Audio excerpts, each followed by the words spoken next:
Hello, hello. Welcome back to Loki's Librarian. If you are new here, welcome. I'm your librarian, Katrina, and on Sundays I do a thing called Books and Booze where I review a book and mix up a cocktail. We have 5 Sundays this month, so I'm starting with fiction. My choice to kick off this month is The Handmaid's Tale by Margaret Atwood. The accompanying cocktail is a Blessed Be the Fruit Sangria, which is 3 ounces of red wine, 1 ounce of pomegranate juice, a ½ ounce of orange juice. Fresh pomegranate seeds to garnish, but I couldn't find any, so no garnish today. Let's do this. Hulu, obviously, this is very famous, right? Sort of adapted The Handmaid's Tale, and it was big. I mean, it won Emmys. It was wildly popular. Women started cosplaying handmaids, especially after the Supreme Court overturned Roe v. Wade in 2022, which to me was like the dumbest thing ever to freak out over because this decision only made abortion illegal on a federal level. Individual states can still codify it as legal on a state level, which has been done. I think like 13 states have made it functionally illegal, and even those allow exceptions for life-saving remedies. So people are getting their panties in a twist for nothing. Cool your ridiculous jets, ladies. You are still allowed to kill your babies. Just the government, the federal government's no longer having a say in the matter, only your state government, which is how it should have always been. I'm going to get off that soapbox now to get to the book. I have a lot of reading this month for Women's History Month. I'm reading a bunch of, books by survivors, women who have survived Islamic regimes, which is so not what the handmaids are thinking of. Let me shake this up really quick because, well, pomegranate juice is still good. Some of it has settled. So I want to shake it up. I'll probably end up drinking this with breakfast this morning anyways.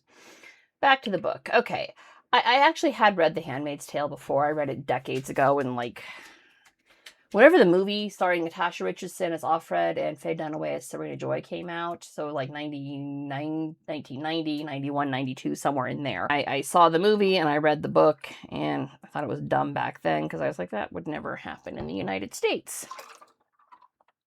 I'll explain why at the end. But for all that, I mean, it was an absolute powerhouse cast. You had Robert Duvall was the commander. You had Aidan Quinn as Nick. So it was, superb cast, superb acting as always. It's just the story.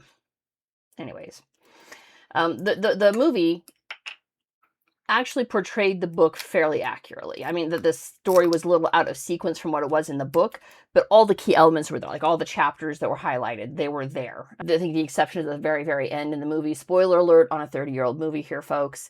In the movie, Offred is called Kate. All right, she's never named in the book. She's never given a name in the book. She's just of Fred in the book, right?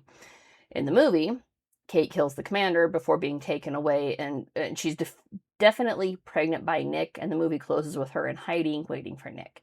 So you get this kind of sort of happy ending where she's at least safe for the time being, right? And that was the movie. So what did I pick up from the book? You know what? Let me shake this up so I can start drinking, and then I'll tell you what I picked up from the book.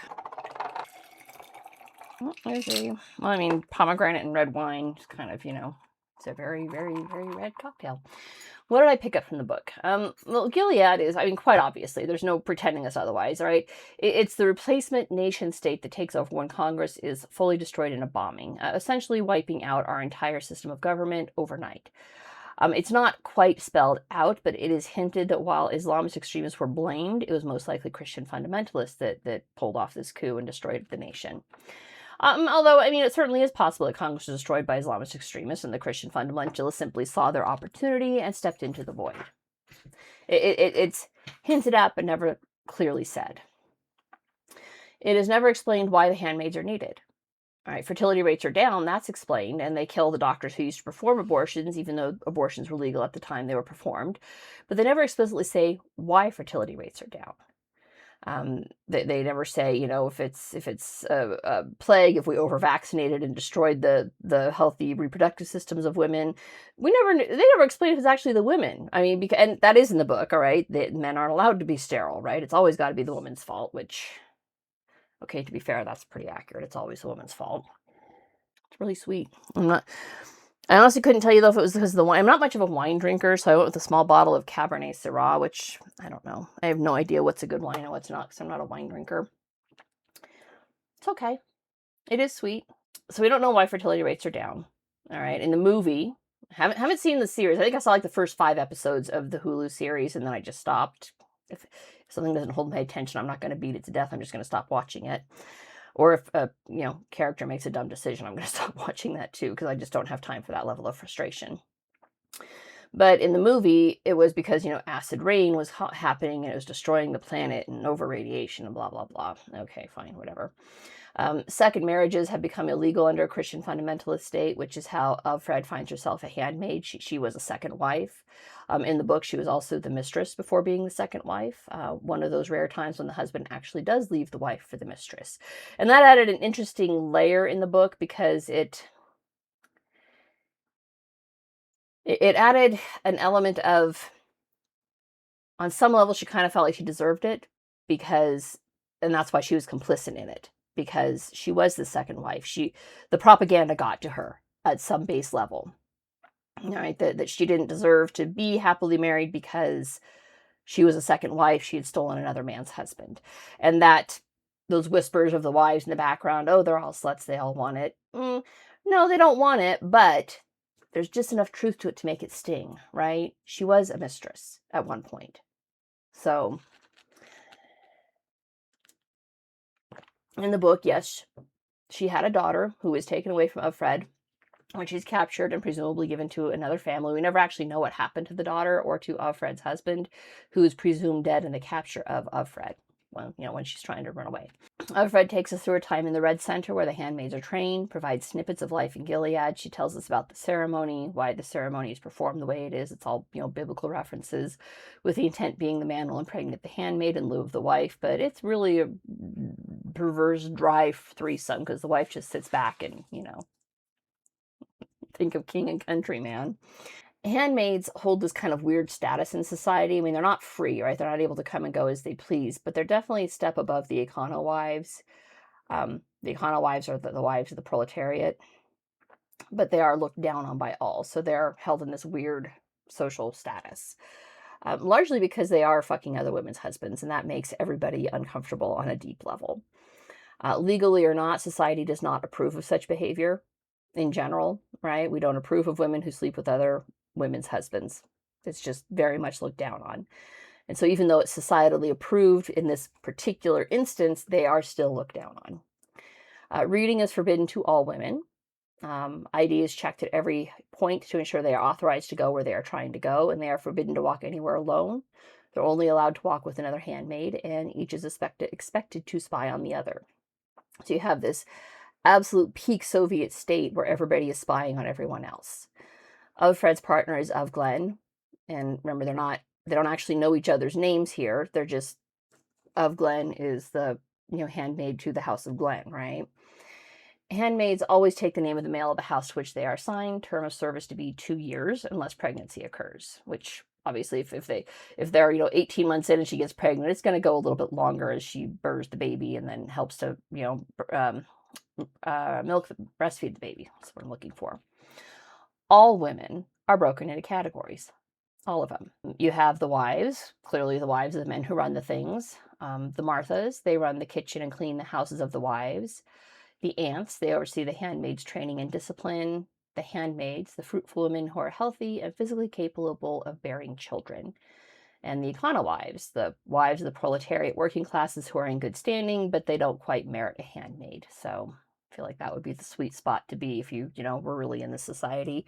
Be an econo wife. You don't have to worry about your husband sleeping with somebody else.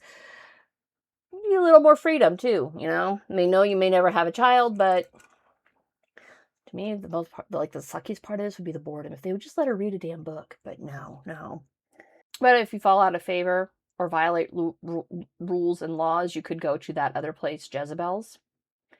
This is where, the good-looking and fertile women have the option to go, or they can go to the colonies. And the colonies, I mean, basically you're being sent out into the wilderness to clean up the wastelands, and it's a lot like the Gulag Archipelago. I mean, this is virtually a death sentence. When you're sent to the colonies, your lifespan is numbered in months, as starvation and disease and exposure to whatever is out there are going to see you dead very shortly. Anyone can be sent to the wastelands if they are not salvaged, which is just executed outright for some violation of some rule or law. Or, and this one is known to the aunts and the men, but not to anyone else, you can go to Jezebel's.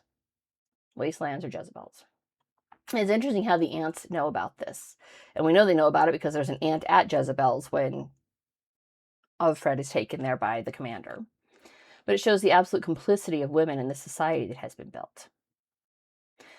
Alfred even mentions it several times. Women are complicit. Hell, everyone is complicit. The society is so horrifyingly akin to communism. And yes, I know that's not popular to say. It has to be fascism, right? Yeah, guys, communism and fascism are more or less the same thing, all right? You go far enough around, you're going to meet in the middle. I know there's a state of righteous hate on for Hitler, and that's fair enough, but not enough hatred is given to the communists. So let me highlight what I saw in the book that smacked of communism. The Wastelands, first off, that is an obvious parallel to the Gulag Archipelago. Struggle sessions, that was fun. When the handmaids are all at the Red Center for training, struggle sessions are part of their training, where you sit in the center and tell everyone what you did wrong so they can publicly shame you for it.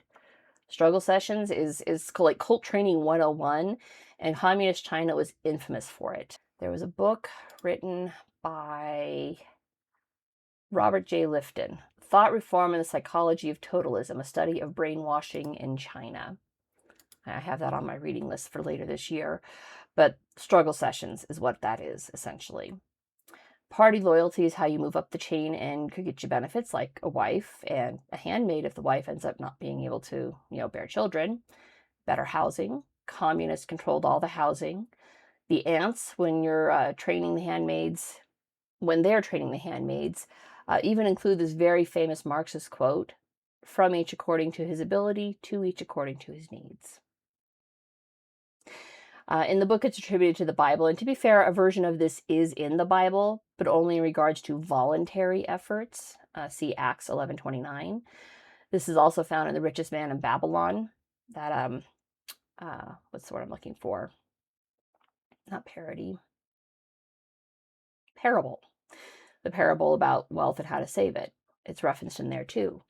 But Marx corrupted it and made it famous. From each according to his ability, to each according to his needs. A point which no woman would ever be able to refute because every woman is illiterate, functionally illiterate, according to this. I mean, Fred wasn't. She was one of the first generation of handmaids, and so all of the women there knew what had been taken from them. Kind of like, the women in Iran in 1980 knew what had been taken from them. But the real gem in this book, which was not in the movie, I have no idea if it was in the Hulu episode. Like I said, I only saw like 5 episodes of that series, was the epilogue, which is titled Historical Notes. Because the historical notes adds a whole ton of context that you can't get from a first-person historical tale. First person necessarily limits it literally to what the narrator knows, which is why we don't know if her husband lived or died when they were caught. We don't know what happened to her daughter because she doesn't know. She is at one point given a picture by Serena Joy and says, "This is your daughter." But really, who's to say? We don't actually know that. She's taking it on faith that yes, that is her daughter, and yes, her daughter is alive. Not knowing is what leaves your mind spinning at the end and does make for really good storytelling overall. But it does beg the question. In a land where women's literacy is illegal, how do we come to possess this journal of events that was clearly authored by a woman? And clearly ends incompletely, right? With the author being taken away by the all-seeing eye. But she does notify us that it's really a rescue mission by the rebels by May Day. But how do we know? How are we getting this tale? Well, the historical notes are dated June 25th, 2195, so roughly 200 years after the events in The Handmaid's Tale.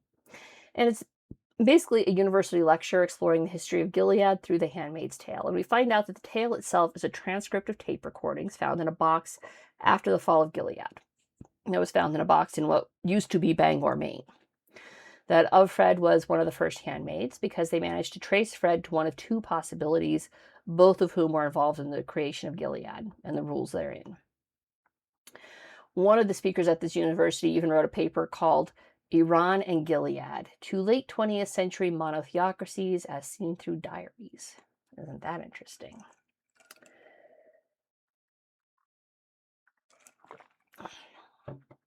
Particularly interesting because the book was published in 1986 initially. Shows that Atwood was well aware of Khomeini's brutality in Iran and likely based some of the theocratic rules in Gilead off of what was happening in Iran. She may or may not deny that these days. I don't fucking know. She'll probably deny it because, Islamophobia is just such a bad thing, no? No, I'm not phobic. I'm aware. All right. I actually I ignore propaganda as much as I can. I'm gonna get hit with propaganda too. Nobody's immune to it. All right, something's gonna click in your brain, and you're gonna be like, okay, headcanon accepted. I buy this. But I pay attention. All right. I know that leftists, liberals are protesting the bombing of Iran right now, but I know the people in Iran are celebrating. So who do you believe here, right? The people who are protesting it here where they're safe and able to do so, or the people who live in Iran and are celebrating the fact that Ali Khamenei is dead and burning in hell?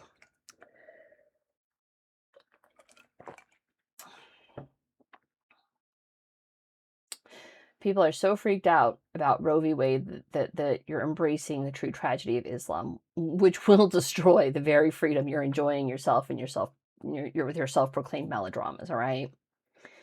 Go ahead, wear your red outfits. Eventually you'll be wearing a hijab if you keep this up. But if you want to know just how bad a theocracy can get, look at what's happening in Afghanistan right now. Ask Iranians in diaspora why Iran is fighting so hard to throw off the Ayatollah's control and return to a Zoroastrian state religion, where people are free. And now for why I believe Gilead would never happen in the United States. All right, I said earlier I would get back to that one at the end.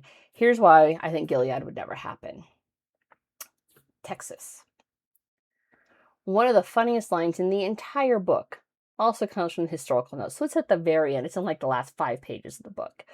When they're getting ready for a keynote speaker at the 12th Symposium of the Gileadan Research Association, one of the professors references a presentation the following day by, quote, Professor Sieglinde Van Buren from the Department of Military History at the University of San Antonio, Republic of Texas. And I laughed and laughed and laughed because Texas saying fuck that noise was about the most Texas thing ever and the most likely to happen in the event that someone actually managed to destroy Congress in one fell swoop.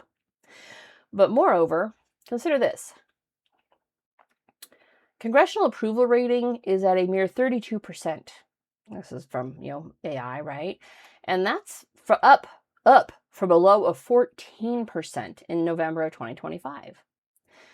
I think more regions would follow Texas' example and just start their own country. There is zero chance that fundamentalist Christian sect would be able to take over and control what would be the former United States of America.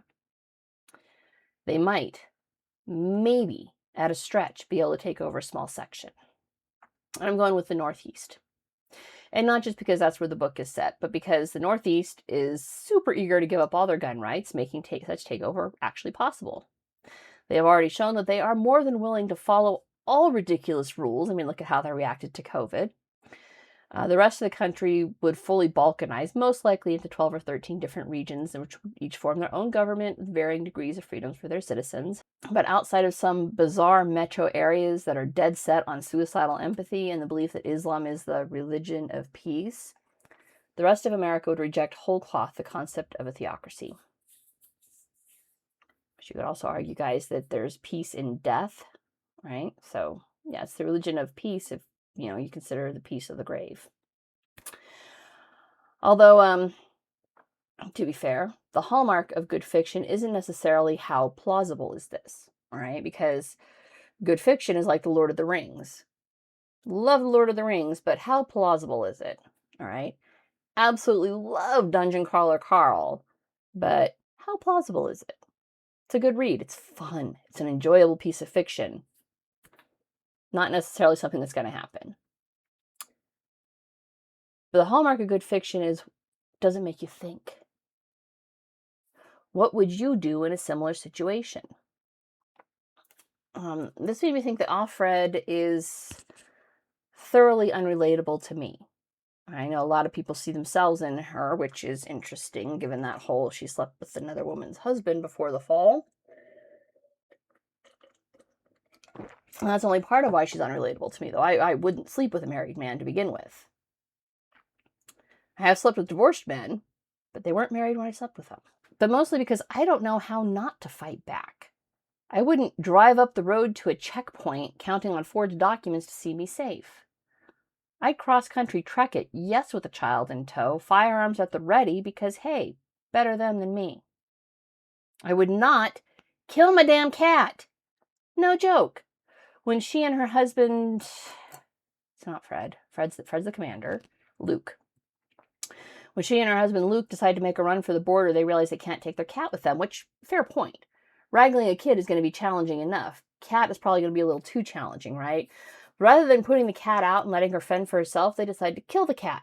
Because cat meowing at the door will let the neighbors are gone. I mean, like, bitch, if you're not coming back, why the fuck do you care? At least give the poor thing a fighting chance. But the most interesting twist I found is that I actually felt sorry for Commander Fred.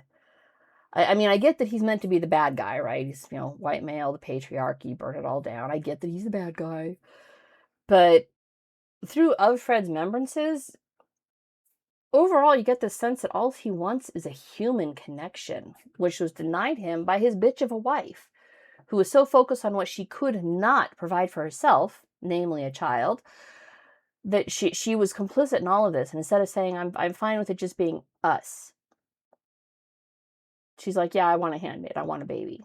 Let's do this. And I have no doubt that she was just as harsh and mean to him as she was to Fred, because how dare he sleep with another woman, even though she literally asked him to.